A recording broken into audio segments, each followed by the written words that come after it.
శివుడికి దక్ష ప్రజాపతికి మధ్య విభేదం ఎందుకు వచ్చిందో మీకు తెలుసా?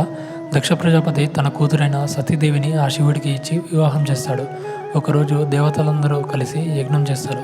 అక్కడికి వచ్చిన దక్షుడిని చూసి దేవతలందరూ నమస్కరిస్తారు. కానీ బ్రహ్మ శివుడు నమస్కరించారు. ఎందుకంటే బ్రహ్మ దక్షుడికి తండ్రి మరియు శివుడు ఈ సృష్టికే ప్రభువు. దక్షుడు బ్రహ్మకు నమస్కరించి శివుడి వైపు వేలు ఎత్తి చూపిస్తూ ఇలా అంటాడు: ఇతనికి నా కుమార్తెను ఇచ్చి వివాహం చేశాను. తను నన్ను నమస్కరించాల్సింది పోయి కనీసం నాకు గౌరవం కూడా ఇవ్వలేదు. నాకు గౌరవ లోపం జరిగింది. దీనికి మీరెవరు ఎందుకని స్పందించరు?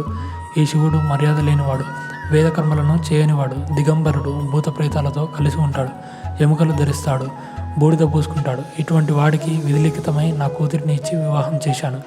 ఇప్పటి నుండి ఈ శివుడు దేవతలతో పాటు యజ్ఞంలో ఆవిర్భాగాన్ని తీసుకునే అర్హత కోల్పోతాడు అని శపించి వెళ్ళిపోతాడు.